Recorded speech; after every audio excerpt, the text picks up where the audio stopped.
Chris Lovell here with another edition of Patriot Talk. My man Joe Sexton to my left. Colton Coons behind the camera taking care of us. As always, it is October. It is the beginning of Candy Corn Hate Month. So somebody left this bowl of trash on our table. We're going to persevere, push through, and talk some football with Coach Sexton, even though that there's this. I don't know if you know this or not, but did you know that if you ever mix these with some peanuts and like mix them together, it tastes like a payday? That's what I've heard. I'm kind of a fan of the candy corn. I know you myself. are. Yeah, it's. I just thought you put these out here to try to provoke me or something, or trigger me. I think actually it was put out there to trigger me, and guess what? Triggered, provoked, all that. But okay, mission accomplished. Enough of those shenanigans. What an unbelievable Friday night it was last Friday night. Fort Stockton comes into town. There's a debut of a beautiful facility, stadium, and everything like that. And most importantly, the Patriots get a dub. Where shall we start? But before the game, a lot of cool stuff. Flyover, a lot of ceremonial things and whatnot. Your kids seemed to handle it well. And They really did. Yeah, just kind of eased into the night and held on and then made a play late. But it was not a dull evening. No, we really don't like people to leave early. So just might as well stretch it out to the very, last 33 seconds. You did. Yeah, you certainly did. We have a flair for the dramatic. I'm just glad that it worked out in our favor this time. A lot of the kids on the sideline were talking about we're not going to lose in overtime again. So I heard them say that, and I was kind of smiling to myself that they were able to remember that and kept it from happening. Yeah, and that's the beautiful thing about. That they say that when there's a game, you either win or you learn. And it's maybe good to see that in that Idalou game, which is what you're talking about. That it didn't go to waste. They learned, yeah, because what's the definition of insanity? Keep doing the same thing over and over. And expecting a different result. But, okay, so in this particular game against Fort Stockton came in, they were undefeated. They certainly were proved to be, they just kind of kept on coming, hanging around and all that. Because, if you think about it, you had 6 takeaways on defense. 6. And you have to make a huge play at the end to win it. Right. As a team, it seemed like every time that we would get a takeaway, the offense would go 3 and out. And then the offense would come back and score. Then the defense would give up a score. Not complimentary football. Right. It was just it was kind of like that most of the night. And I really like to see how our kids didn't start pointing fingers at each other and say, well, if y'all would have, or if you would have, or if the offense would do this or the defense would do that. I didn't see any of that. The main thing that I kept hearing all night long was play the next play. Next play, we're moving on. And that's also some of that learning that we've done in the past because we've been down this road where, defense get a big stop and then we go right out and turn the ball over. So it was definitely something that we learned, and I think we did quite well with it. Your team is I think your bread and butter is some of the things that you guys do in the run game, at least on offense. It had been to this point with Talon and Chadwick and some different folks that are running the football. I thought Fort Stockton came in and said, no, not tonight. We're not going to allow you to do this. We've seen the film and all that. And they stopped at some, not all, at some. But you kind of were like, or Coach Newton and Colton Bashard, the quarterback, kind of, okay. And I saw some move in the pocket, some delayed over routes and just some different things that you guys were doing that we hadn't seen a ton of, and it was fun to watch. 18 of 24, 220-something yards. 222, I believe. 4 touchdown passes. I was very pleased with the way Colton handled everything. He did it. He did an amazing job. Kind of spreading the ball around a little bit. You know, Rylan Thomas caught a ball early, and Coleman Hendricks caught a touchdown early. True freshman. Will Hudson caught a touchdown, and then I can't say enough about Will. You know, you're not ever going to hear Will say a word. He didn't say a whole lot. But the balls that he caught were at really, really big times. I think we had a fourth down.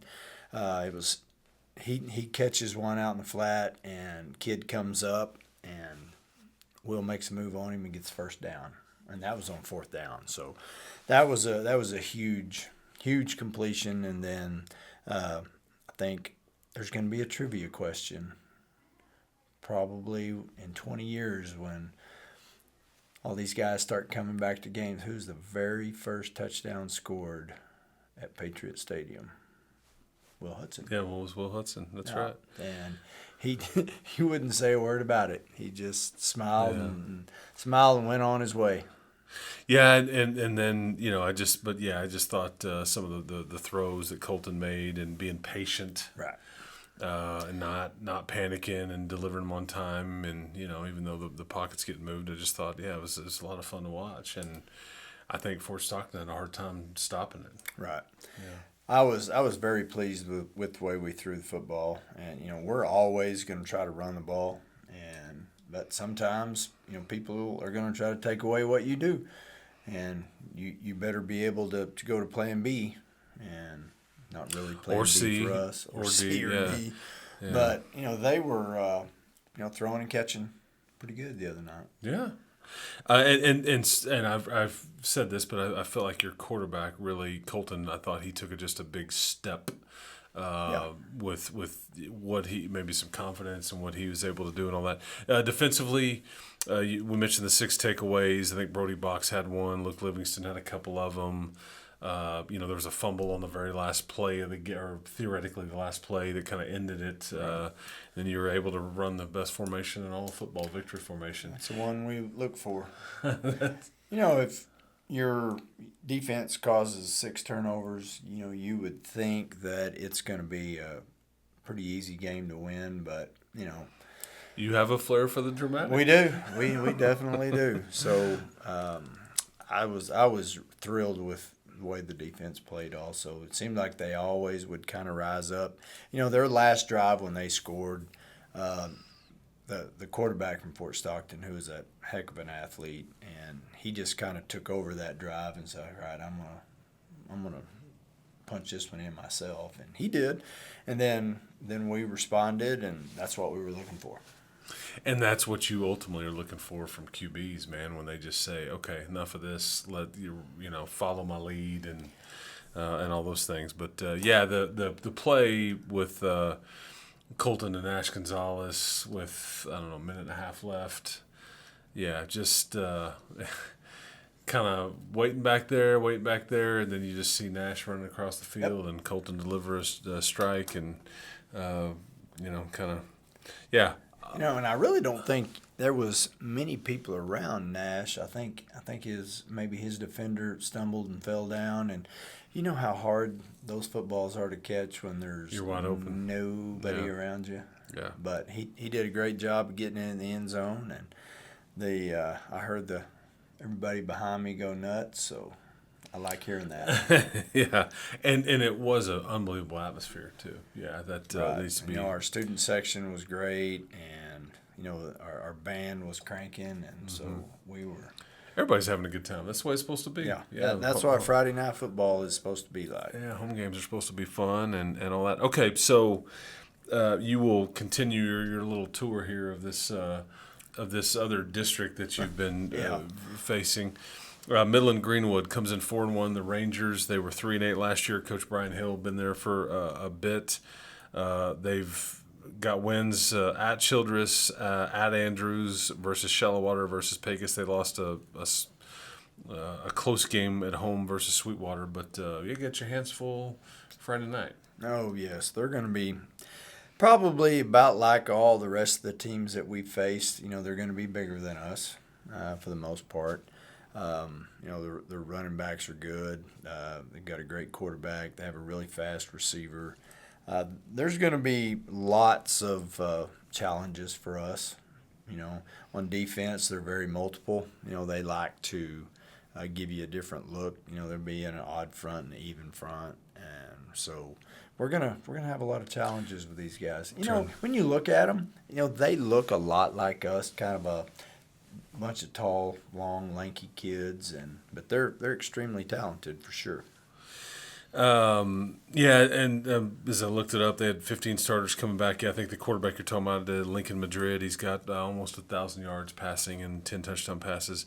They do have a linebacker, number 0. Is the 0 a number, or is the number 0 missing? It's basically just a symbol for there is Nothing. No number here. Yeah, I don't know. Well, I know. Or is white a color or the absence of color? I don't know.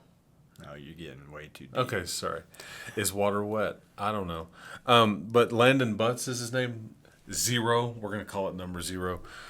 I think like a week or so ago, he had 5 sacks and 3 forced fumbles in the same game. That's like a season for people. They definitely like to bring pressure, and they're going to bring it probably first and second down is when they like to bring a lot of pressure. So we're going to see lots of linebacker blitzes coming from everywhere. Off the edge, up the gut. So it's be a tough night or a big night for the offensive line. It will trying be. To figure out all of what's Coach Newton's been working all week long on all the different combinations and twists and line stunts that they're going to see, and we'll probably see those this afternoon also. So we've been hitting them pretty good. Okay. That game, 7:00, Midland Greenwood, be at Patriot Stadium. It's kind of fun saying at Patriot. I know. Well, I kind of thought homestand. Yeah, and you're just in the middle of a homestand. You still got another one to go next week when district begins. But this game will be on 93.1 Yes FM. I got my radio stations mixed up, but it will be on the LCISD YouTube channel. We'll have full camera crew. Colton and his folks do a wonderful job there. And again, radio station 93.1 Yes FM. And if you want, you can download an app on your phone to listen to 93.1 if you can't get in front of, can't get to the game, or if you can't get it pulled up on YouTube. So just want to make sure that everybody's got that. Okay, Coach, 3 things. You ready? Ready. Candy corn. These are going to be a little bit tougher than what you had before. All right. Yeah. All right, I'll try. So everybody thinks they can do a coach's job better than the coaches sometimes. Okay, regardless of whatever level it is, and that's the beauty of the sport, right? Doesn't matter what level it is. So my question would be to you, name me 3 jobs that you feel like you could do better than maybe somebody doing it with no prior experience. You could just go do that. I feel like I could do this, this, and this without having any experience there. Just be curious. What? Gosh, that is a tough question. Without any experience, I think that I could. I think I could probably be a postman. I think I could go deliver the mail.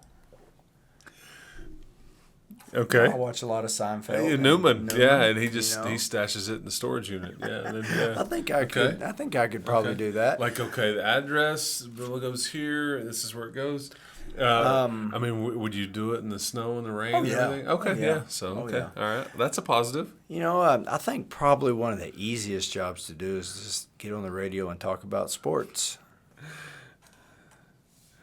It's a jerk move right there. It is easy. It is. I like sports. Yeah, sure. I can talk about sports. That's right. Probably the third one. Gosh, that'd be really tough to come up with the third one because I think I just topped myself on number 2 right there. Probably a weatherman. Hey, it's raining. Some commonality there, folks, here in the district. Both head coaches at both schools feel like meteorology in there. Now, would you go chase a tornado? Oh, I would, definitely. Why? I don't know, something about the thrill of seeing it. I think I would. Yeah. And then what? Well, you don't want to get too close, but but you've chased it. I've when I was in high school, we had one outside of town, and I drove out and was, I was still quite a ways away, but you could still see it. Okay. I don't understand this behavior. I really like the Twister movies. I do too, and this is has taught me that both movies have taught me drive the other way, not to it. Yep. Yeah. You want to go away from it. Usually. Okay. These days, I think some of your players certainly have this going on, but these days, would you agree that the randomness of the mouthpiece color is all over the map? Yes, it's everywhere. Okay. I don't understand, you guys are navy and red and white or whatever, but it's like you got yellow ones and a green one. Whatever. So my question to you would be, if you can't pick navy or red, if you had to, 3 mouthpiece colors that you would choose from, what would you roll with? If I couldn't go navy or red, I'd probably just go solid black. Oh, black one? Okay. Yeah. Other 2 colors? Probably, I like the real fluorescent yellow. I like that. Wow. Yeah. I would not. I would have lost money on that particular wager. I would have thought you would have been a flare for the. Okay. Yeah. Okay. And probably, if I couldn't go red or navy, those are my 2 favorite colors now. Well, I know they are. Probably some sort of green, something odd. Oh, so you'd want to stick out? So so you it's kind of like these basketball players in their shoes now. Everything's no got to be. So you understand why so you don't have a problem with your players, like if they want to roll with a green mouthpiece that doesn't match anything. Yeah, like that? The green mouthpieces really doesn't. Okay, you just don't pay attention to it. Okay, it's fine. Because most of the time they lose them anyway. I know, and half the time they're not even wearing them. Like that's the point. Okay, no. Last one. 3 things that you like but can't afford. Like that I can't afford. And that could be big ticket items. That could be, I wish I had a better this at home. And man, that golf course that's over there behind Liberty? That'd be pretty cool. Okay, you like it, but probably can't afford to play there. Can't afford that. Okay, can't afford that at all. I would say probably a new set of golf clubs. I really can't. You could probably. You just don't want to have to afford it. Yeah. Yeah. And how old is the set of golf clubs you're playing with now? 6 years old. Okay. A lot of technology that it goes changes. It changes all the time. So they say. Yeah. And then probably season tickets to a favorite NFL football team. Okay, that's a good one. Yeah. Yeah, but you don't have the time or the money. No, to do that. I don't have. I don't have the time to do that. And when you do that, then you gotta buy the seat license and then the ticket. That comes to the. I used to have season tickets to the Red Raider games, and I just loved it. We had some of the best seats, and then all of the seat licenses and all that stuff kind of came in. And then I just, again, there's not enough time to go see any of those, but yeah, I think NFL season tickets would be pretty cool.